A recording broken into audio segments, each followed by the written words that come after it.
Good evening. आज हम लोग बात करेंगे इकोसिस्टम के बारे में। इकोसिस्टम है क्या?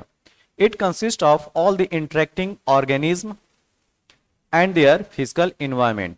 ये एक कोड डिफिनेशन है। अब यहाँ पे बात आती है कि ऑल द इंटरेक्टिंग ऑर्गेनिज्म से क्या मतलब है। इसमें हम लोग बात करेंगे बायोटिक कंपोनेंट की, और फिजिकल इन्वायरमेंट हम लोग बात करेंगे अबायोटिक कंपोनेंट की।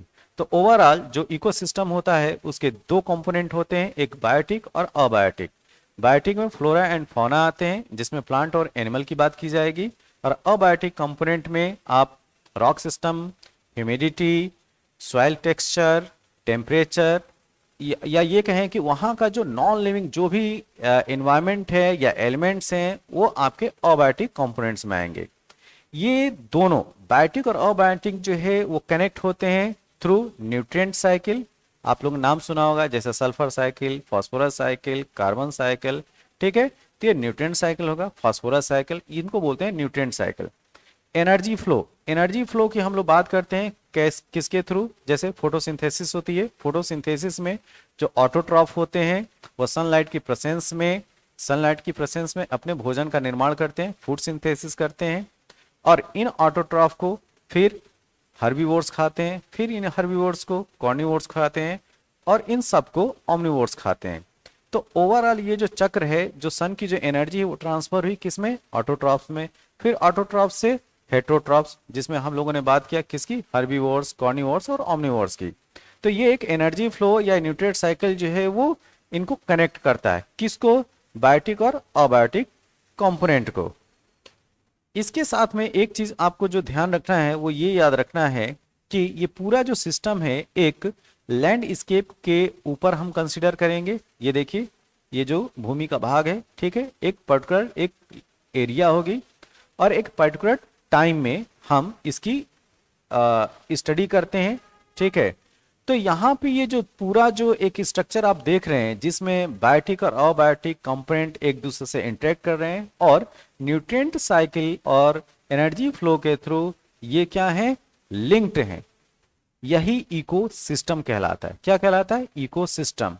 तो ये एक वेल ऑर्डर में अरेंज्ड होता है, ठीक, और इसमें थोड़ा सा भी जो डिस्टर्बेंस अगर क्रिएट हुआ, बायोटिक कंपोनेंट हो चाहे अबायोटिक, अगर अबायोटिक कंपोनेंट है तो बायोटिक कंपोनेंट जो है वो उसे डायरेक्ट प्रभावित होना है या इनडायरेक्ट प्रभावित होना है। तो ये बायोटिक और अबायोटिक जो है इंटरडिपेंडेंट है। बिना बिना इंटर डिपेंडेंट हुए कोई कहे कि जो है ये सेल्फ डिपेंडेंट हो और इकोसिस्टम में वो सरवाइव कर जाएं, तो ऐसा पॉसिबल नहीं है।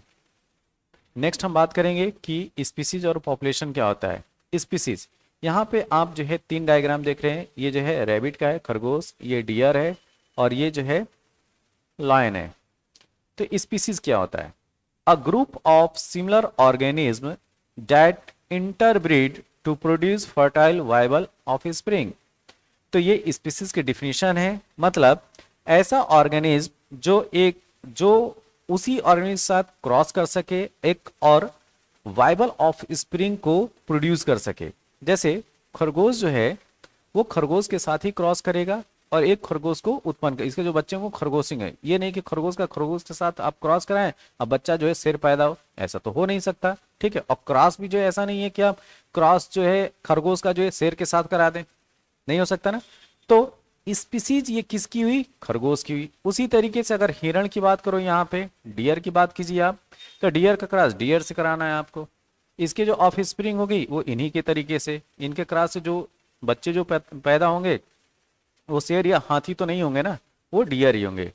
तो इस तरीके के इस तरीके से जो हम डिफाइन करेंगे वो किसको डिफाइन करेंगे हम लोग? स्पीसीज को। तो क्या है species? A group of similar organism that can interbreed to produce fertile viable offspring. ठीक है, तो यहां पे हमने तीन स्पीसीज कंसिडर किया, खरगोश की, हिरण की और लायन की। अब बात करते हैं पॉपुलेशन। पॉपुलेशन होता क्या है? यही जो स्पीसीज है, ठीक, सेम स्पीसीज का जो ग्रुप होता है, जो समूह होता है, उसी को हम लोग पॉपुलेशन बोलते हैं। जैसे यहाँ पे देखिए, खरगोश इस लैंडस्केप पे, इस भूमि भाग पे कितनी संख्या में? 4। तो यहाँ पे जो पॉपुलेशन है किसकी हम बात करेंगे? खरगोश की। तो खरगोश की पॉपुलेशन यहाँ पे कितनी दिखाई पड़ रही है? 4, ये समूह में है ना। फिर यहाँ पे पॉपुलेशन कितनी है डियर की, 1 2 3 4, यहाँ भी 4 है, ठीक है। यहाँ पे शेर की पॉपुलेशन की अगर बात करोगे तो कितनी है, 1 2 3 4, यहाँ भी 4 है, ठीक। उसी तरीके से अगर मैं अपने देश की अगर मैं बात करूं तो हम लोग 2022 में जो आंकड़े आते हैं या सुनने को मिलता है कि भारत की जनसंख्या लगभग 140 करोड़ हो गई है। इसका मतलब क्या है, 140 करोड़ जो जनसंख्या है बिल्लियों और कुत्तों की थोड़ी नहीं है। किसकी बात करते हैं हम लोग, ह्यूमन बींग की बात करते हैं, जो भारत की टेरिटरी के अंदर रह रहे हैं, भारत की सीमा के अंदर हैं। तो अपने देश की जो जनसंख्या की बात की जा रही है 140 करोड़, किस स्पीसीज की बात की रही है, होमो सेपियंस की। तो ये जो मानव है, ये जो 140 करोड़ की बात की जा रही है, एक पर्टिकुलर स्पीसीज की बात की जा रही है। और वो स्पीसीज है क्या, वो प्रजाति है क्या, वो है मानव, ह्यूमन, लाइक दैट मी, मेरे जैसा, ठीक है। नेक्स्ट, अब इस स्लाइड में हम लोग बात करेंगे कि हैबिटेट क्या होता है और इकोसिस्टम क्या होता है, ठीक है। हैबिटेट का मतलब होता है वास स्थान। ये वह नेचुरल इन्वायरमेंट होता है जहां पे कोई ऑर्गेनिज्म जो है वो रहता है और वहां के रिसोर्सेज का यूटिलाइजेशन करता है, ठीक है, अपना जीवन निर्वाह करने के लिए उसका उपयोग करता है। तो वह जगह जहां पे जो है रहने की व्यवस्था हो किसी भी लिविंग ऑर्गेनिज्म की, वो प्लांट भी हो सकता है, वो एनिमल भी हो सकता है, वो उसका हैबिटेट कहलाता है, ठीक है, जहां पे वो अपना जीवन निर्वाह कर सके।